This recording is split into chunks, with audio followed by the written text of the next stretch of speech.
Horror has been making a comeback, and anthologies have found a special place in our hearts. But amidst the screams and whispers, one series always shone a little bit brighter: Creepshow. The horror genre isn't for everyone, but Creepshow is something entirely different. It's a time machine, taking you back to the days of old-fashioned chills and cautionary tales. This show has been on a journey for 3 seasons, with a few animated scares thrown in along the way, and its 4th season promises to be the ultimate treat for this holiday season. In this installment, Creepshow offers a range of tales, ranging from your typical monster encounters to tales about talking shortcuts to success, and even a tribute to the legendary George A. Romero. This season even dares to venture into the lighter side of horror, with a camera that's got a ghostly twist you won't see coming, and a fresh take on the timeless tale of Little Red Riding Hood. So grab your popcorn, dim the lights, and get ready for a wild ride through the corridors of terror. Before we go into our explanation, we have a very small request. If you like our content, please support us by subscribing to our channel. This is a small click for you, but for us, it means a lot. Thank you. Let's begin.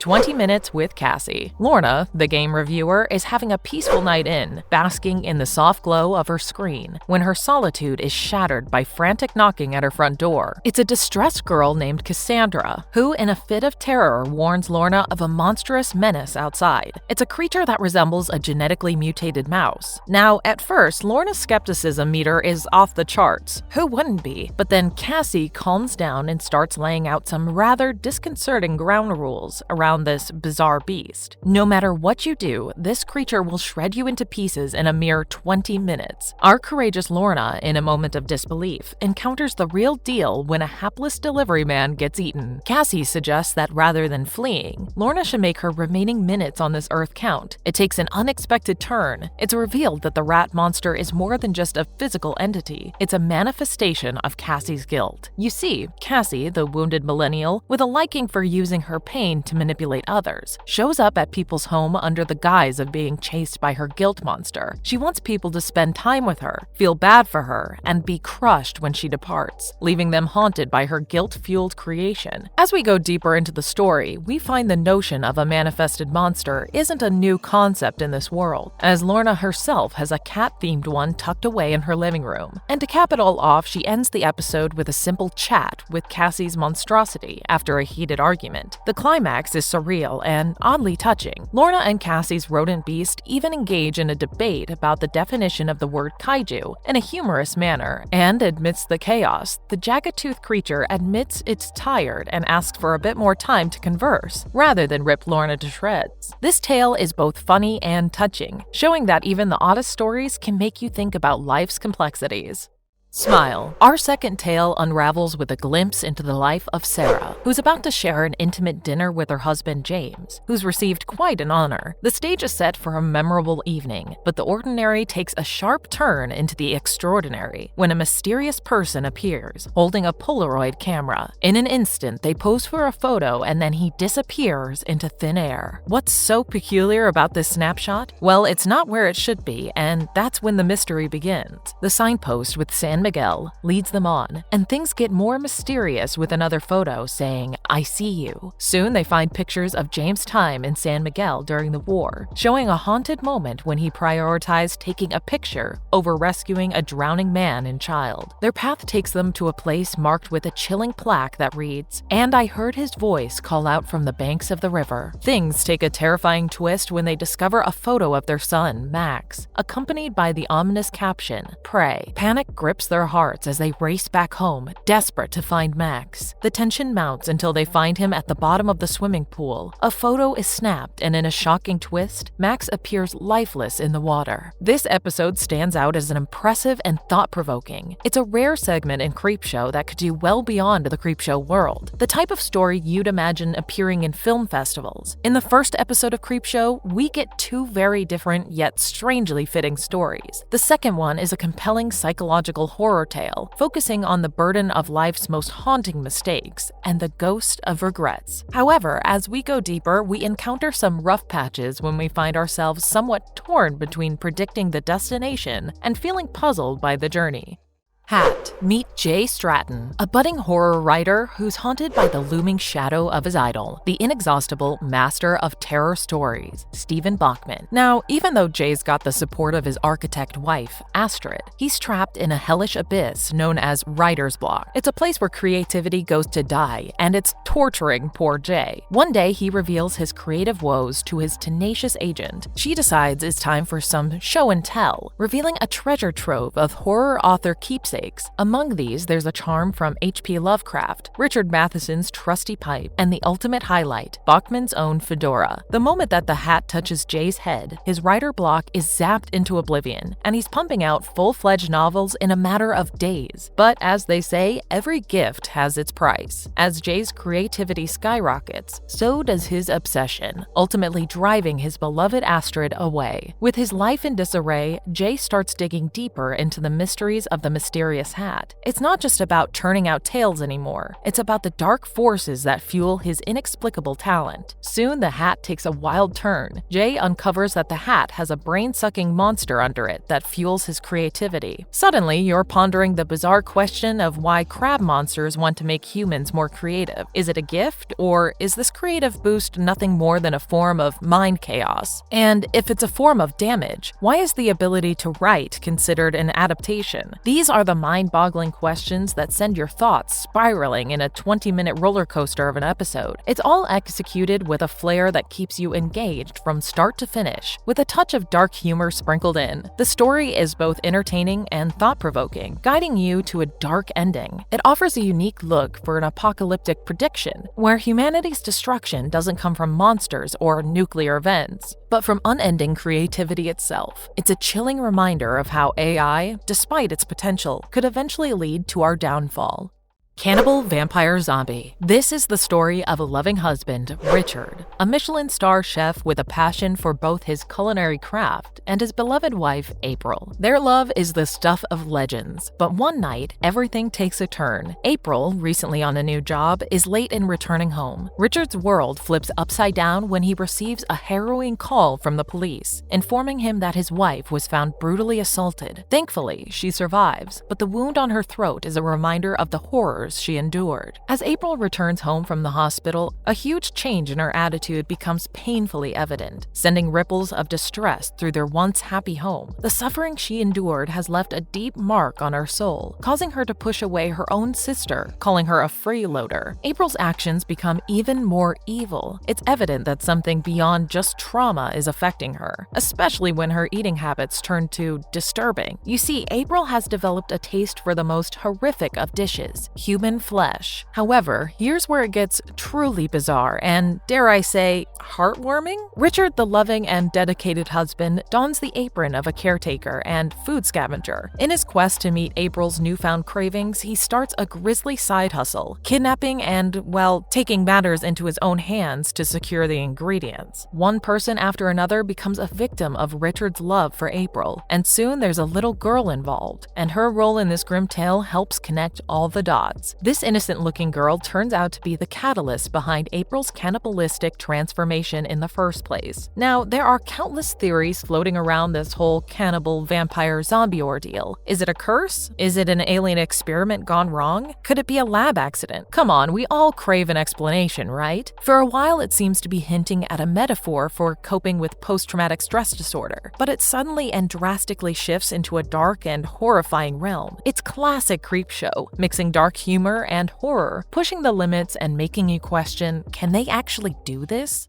Parent Ghost. In the episode 3, we're introduced to Lyle, a young man who's had a rough go of it, thanks to his dear old parents, Gloria and Archibald. These two were like the reigning champions of belittlement and spoiled behavior. But Lyle's last straw comes when the prom night he's been dreaming about gets crushed. The popular girl leaves him high and dry, and he's had enough. So he takes matters into his own hands, and let's just say it gets rather gruesome. First, Dad feels Lyle's anger, and he loses his head in a rather unusual way. Then it's Mom's turn. Now their lifeless bodies find a new home at the bottom of a nearby lake, and Lyle hopes for a bit of peace and quiet. But as you can probably guess, life doesn't work that way in Creepshow. Soon enough, his parents make a comeback, not as loving or supportive spirits, but as nagging, relentless ghosts, haunting poor Lyle day in and day out. And this family reunion continues for a good 4 years with no end in sight. But then, the winds of change blow when Lyle crosses paths with Violet, the girl who once shattered his prom dreams. Against all odds, they decide to give this romance a shot. Now Gloria and Archibald are not exactly thrilled with this turn of events, but they reluctantly give their blessing. Violet, it turns out, had a few skeletons in her closet as well. She's not just into Lyle for his charming personality, she's after his inheritance. In fact, she's not new to this game. She's already dispatched her own parents for their life insurance, and they've got a ghostly scheme in mind. It all unravels in a shocking revelation, but Lyle's got a surprise of his own. You see, he never got his hands on that insurance payout because, well, no one knew his parents were, kinda deceased. Naturally, Gloria and Archibald are furious, and they terrify Violet to her death. The chaos that ensues, with the police on the scene and all, leads to Lyle's arrest. Turns out the authorities were already investigating both Violet and Lyle's dearly departed parents. This was quite the roller coaster, a fun and nostalgic Creepshow experience similar to its campy style. It felt like an upgraded, more lighthearted version of Father's Day from the original Creepshow movie in 1982. This episode embraced humor in all the right ways. At first, it seemed like a sort of family curse, a Return of the Dead scenario, but as it turns out, that's just how things work in the Creepshow world.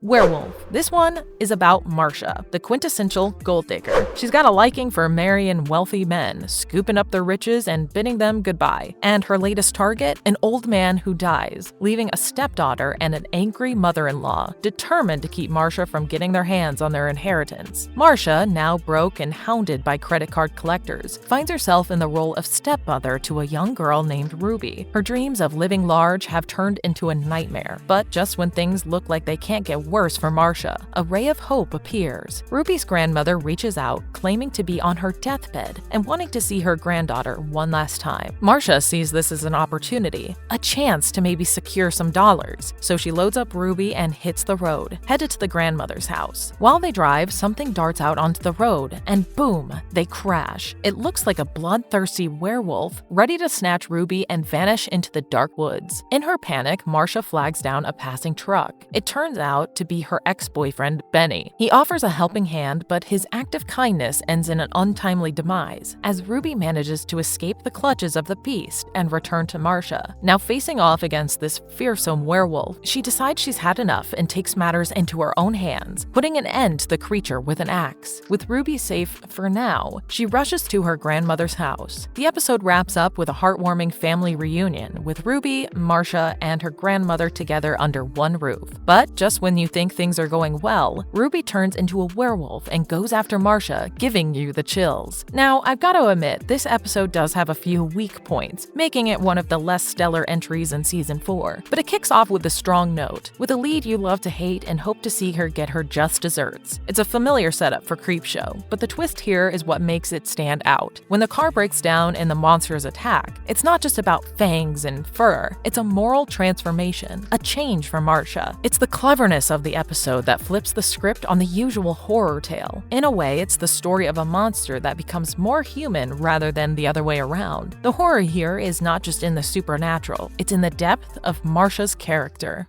Teen Vampire. The Beliscos, a family of vampires, are navigating a world where the undead have managed to blend into society. But even in this universe, prejudice rears its head. When they move into a new neighborhood, they cross paths with their next-door neighbor, Doug, who harbors a deep-rooted hatred for vampires. Chuck, his wife Helena, and their daughter Anna become the new family on the block. But Doug isn't exactly pulling out the welcome wagon. He warns his son Alex to steer clear of Anna, painting a grim picture of vampires as dangerous creatures. Just to drive the point home, he hands Alex a stake, just in case. But things take a darker turn as Doug revives his old vampire hunting gang, plotting to exterminate Anna and her family. Alex, torn between his love for Anna and his loyalty for his father, overhears their murderous plans. He sneaks off to meet Anna at their secret spot. However, it turns into a battleground as Doug and his vampire hunting posse ambush the young couple, leaving Alex seriously injured. Fueled by rage Anna unleashes her fury on the vampire hunters, leaving a trail of carnage in her wake. She also gives Doug a little taste of his own medicine. As the sun inches closer to the horizon, Anna faces a heartbreaking choice. She can save herself or she can save Alex. In the end, love triumphs and she manages to get Alex to the hospital just in the nick of time. But the sun rays claim Anna's life as it rises. This was more than just a charming romance. It was a captivating episode with layers that ran deep. Creepshow, known for its knack at addressing complex issues like discrimination, handles the topic neatly in this episode, and the twist of making it a vampire romance adds an extra layer of interest. In this vampiric world, there are a few unique tricks up their sleeves. Vampires can transform into humanoid bats and possess superhuman abilities, but of course, the whole can't go out in sun thing still applies.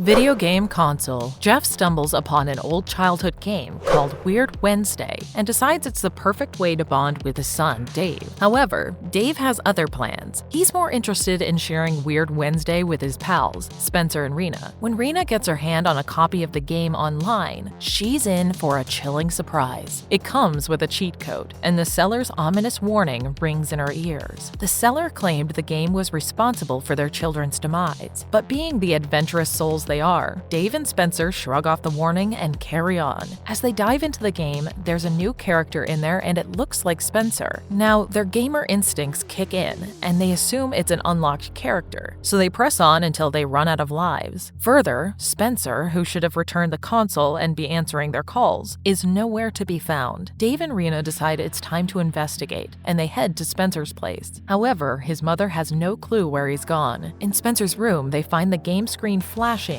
"Game over." They unplug the console and leave. At Rena's place, Dave's frustration with the game reaches its peak, so he decides to pull out the cheat code. But what follows is a nightmare. Suddenly, Dave finds himself under the game's control, facing the same perils he encountered with the digital world. Death is a recurring theme. Respond at Rena's, Dave realizes the horrifying truth behind Spencer's disappearance. Panic-stricken, Rena runs to Dave's father, Jeff, for help. Dave is down to his final life when Rena reaches Jeff, pouring out the bizarre events unfolding. Without a second thought, Jeff jumps into the game to assist his son. Together, they face off against the final boss and finally break free from the game's clutches. The episode was decent, but it treads familiar ground with the whole haunted video game concept. The game's logic didn't quite add up, leaving you with more questions than answers. How could they access the main menu to input the cheat code with Dave having only one life? Wouldn't that just reset the game and still kill him? And if Jeff's in the game, who's controlling the character outside? There's a lot left hanging in the air for this one.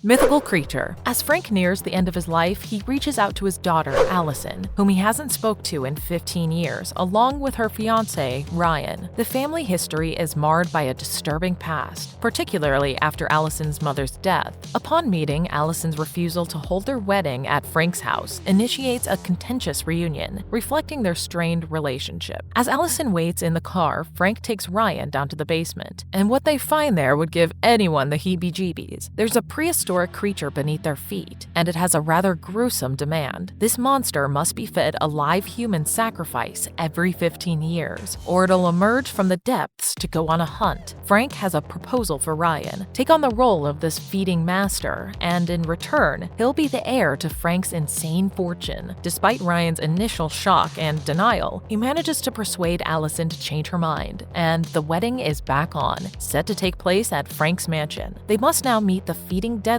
for the creature. The wedding ceremony unfolds without a hitch, and it's now time for Ryan to pick the victim for the pit. His choice falls on his own drunk cousin, Daryl. Ryan completes his task in a jiffy. After the vows are exchanged, Frank and Ryan share some drinks, and their celebration takes a sinister turn. Frank suddenly loses consciousness, only to awaken bound to a chair in a completely different location. Turns out, Ryan's family has a creature pit of their own, and Allison had full knowledge of this arrangement from the very beginning. The couple reveals their true intentions, and without a hint of remorse, they shove Frank into the pit, feeding their own monster. With Frank out of the picture, Ryan and Allison return to his home, believing that they've successfully met the creature's hunger demands. However, Daryl, the man presumed to be the first creature's meal, not only survives, but manages to escape. It becomes evident that the beast beneath the house wasn't fed as expected. The episode concludes with a chase as Ryan and Allison make a frantic escape from the their home, with a creature hot on their heels. In true Creepshow fashion, this tale follows the tradition of wealthy fathers mistreating their offspring, and at times, children turning the tables on their parents. In this episode, the twist is something you'd never see coming, and it's the essence of a classic Creepshow episode. The stories often contain a touch of the supernatural, featuring morally questionable characters, committing dark acts or influencing others to fulfill their wicked desires.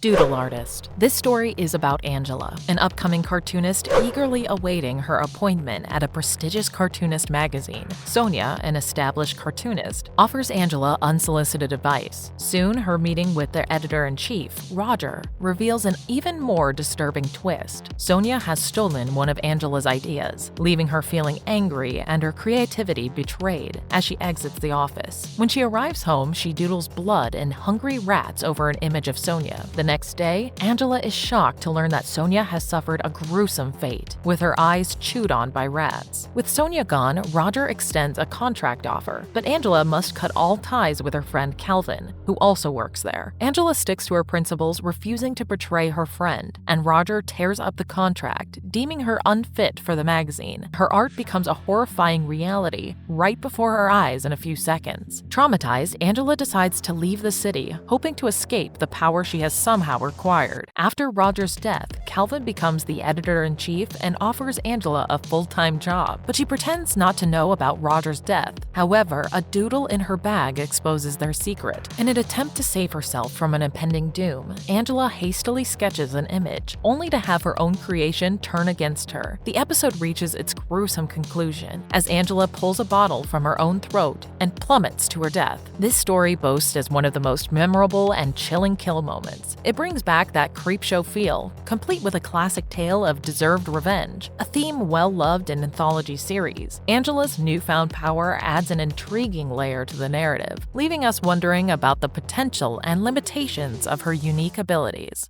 Comic book zombie. Meet Sarah and Martin, a mother-son team keeping their bookshop afloat. Their peaceful existence is thrown into confusion as they face the threat of losing their lease due to the demanding landlord, Cooper. However, Martin and their dedicated employee, Dawn, stumble upon a mysterious crate bearing the label Image 10 Publishing. This discovery lights a glimmer of hope, as Image 10 was once the publishing home of legendary filmmaker George Romero, known for creating comics set in the Night of the Living Dead universe.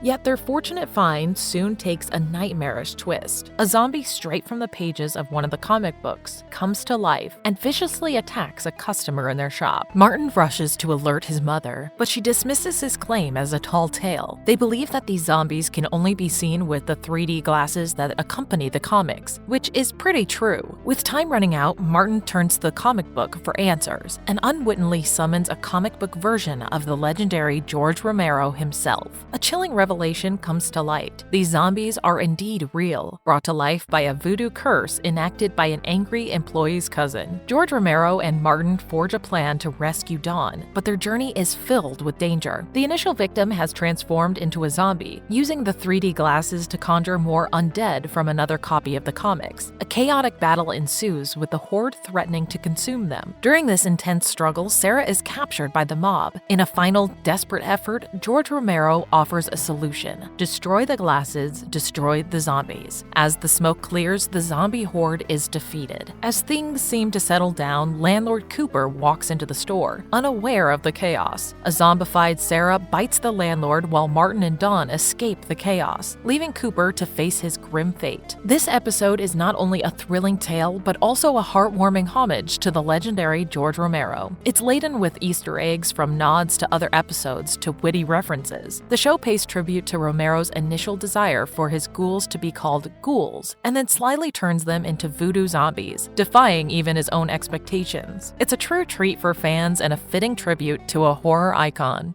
Tooth Fairy. Meet Shelby, fresh from having her wisdom teeth pulled, in a drowsy post-op state. As she regains consciousness, she finds her mother, Miranda, hovering over her. Miranda's unusual clinginess sets the tone for this creepy tale. She starts mentioning their matching iron necklaces, and it quickly becomes evident that her behavior is far from ordinary. The bizarre turn in Miranda's actions take a darker twist than she reveals that she's kept every single one of Shelby's baby teeth. Not just that, she proudly displays the wisdom wisdom teeth that were recently yanked from Shelby's mouth. This unexpected behavior all stems from Miranda's own traumatic past, one marked by abandonment. In the quiet moments that follow, Miranda finds herself drawn to the nursery. She gazes upon the baby that once was her daughter. Miranda takes Shelby's wisdom teeth and a lock of her hair, adding them to a keepsake box, already filled with the baby teeth she couldn't bear to part with. As she leaves the room, a sudden glow emanates from the wardrobe that houses the keepsake box. The next day, Shelby's friend Caitlin arrives. Unbeknownst to them, the nursery harbors something dark and evil. The wardrobe begins to glow once more, and the keepsake box tips over, unleashing an unknown creature that goes on a rampage. Caitlin ventures into the room and tragically falls victim to the unseen creature. Miranda and Shelby discover the horrifying scene and quickly conclude that a menacing fae, a supernatural creature from folklore, is now haunting their home. Amidst a heated argument, they stumble upon Caitlin's lifeless body and realize that an evil fae is hiding among them. Miranda is forced to reveal the painful truth. Her own mother didn't abandon her. Instead, she was taken by the very fae that has come back to claim Miranda's own daughter. As the fae strikes, Shelby, no longer wearing her protective iron necklace, falls victim to its gruesome assault. Her jaw is brutally torn from her face, and her teeth are devoured. Desperate to save her daughter, Miranda smashes the keepsake box, but it's a futile effort. It's far too late. As the episode draws to a close, the dying fae leaves behind a parting gift, a baby in place of Shelby. The final chapter of Creepshow Season 4 unfolds with a moderately satisfying tale that delves into a mother's attempt to caution her daughter about a sinister family curse. Unfortunately, her warnings are misinterpreted as nothing more than the excessive worrying. What truly stands out in this one is the remarkable puppetry work that brings the fae to life. The practical effects and gore are top-notch, with the gruesome scene of Shelby losing her jaw leaving a lasting impression.